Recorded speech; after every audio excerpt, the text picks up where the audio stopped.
तभी आकाश से एक दिव्य रथ उतरा। उसमें घायल पर मुस्कुराती हुई वेगवती उतरी। उसने अपने भाई की मृत्यु पर रोना नहीं चुना, क्योंकि यह अन्याय के अंत का क्षण था। नरवाहन दत्त ने उसके त्याग को सम्मान दिया, क्योंकि इस विजय में उसका योगदान सबसे बड़ा था। अब शत्रु मिट चुका था, नारी सुरक्षित थी और आषाढ़पुर सहित दक्षिणी विद्याधर पूरी तरह नरवाहन दत्त के चरणों में थे। उनकी कीर्ति अब उत्तर से लेकर दक्षिण तक फैल चुकी थी। धर्म की विजय पूर्ण थी। आषाढ़पुर में विजय प्राप्त करने के बाद युवराज नरवाहन दत्त ने एक ऐतिहासिक कार्य किया। उन्होंने दक्षिणी विद्याधरों और उत्तरी विद्याधरों को एक कर दिया। सदियों से चली आ रही शत्रुता को समाप्त कर उन्होंने दोनों श्रेणियों को एक ध्वज के नीचे ला खड़ा किया। वेगवती और मदन मंचुका दोनों रानियां अपने स्वामी के अगल बगल खड़ी थीं। नरवाहन दत्त ने केवल भूमि ही नहीं बल्कि विद्याधरों के दिलों को भी जीत लिया था। विद्याधरों की परंपरा के अनुसार चक्रवर्ती सम्राट का अभिषेक पवित्र ऋषभ पर्वत पर होता है। शुभ मुहूर्त में समस्त विद्याधर राजा आकाशचारी सिद्ध और गंधर्व ऋषभ पर्वत पर एकत्रित हुए। स्वयं राजा कलिंगसेन और राजा अंगारवेग ने स्वर्ण कलशों में आकाश गंगा का जल लेकर युवराज का अभिषेक किया। नरवाहन दत्त सिंहासन पर विराजमान हुए और वह दिव्य मुकुट उनके मस्तक पर धारण कराया गया। आकाश विद्याधर चक्रवर्ती सम्राट नरवाहन दत्त की जय के नारों से गूंज उठा। जो नियति भगवान शिव ने निर्धारित की थी वह पूर्ण हुई। एक मनुष्य पुत्र अब आकाश के समस्त लोगों का एकमात्र स्वामी था। वह कामदेव जो रति के वियोग में पृथ्वी पर आया था, अब अपनी रति मदन मंचुका के साथ पुनः मिल गया था। सम्राट बनने के बाद नरवाहन दत्त अपनी रानियों, अपने मित्र मंत्रियों गोमुख, हरिशिक, मरुभूति और अपनी विशाल विद्याधर सेना के साथ अंतिम बार अपनी जन्मभूमि कौशाम्बी लौटे। वृद्ध सम्राट उदयन और महारानी वासवदत्ता की आंखें अपने पुत्र के मस्तक पर चक्रवर्ती मुकुट देखकर धन्य हो गईं।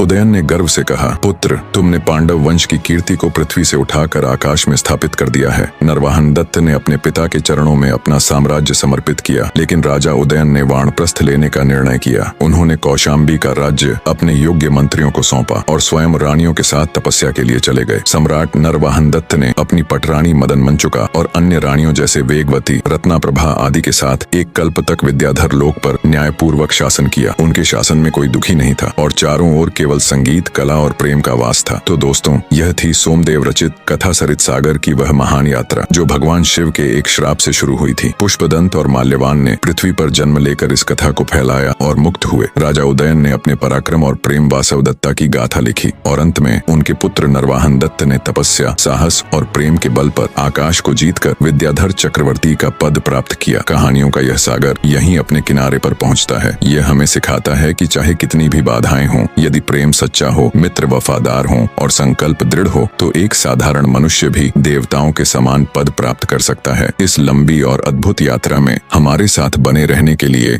आप सभी का हृदय से धन्यवाद।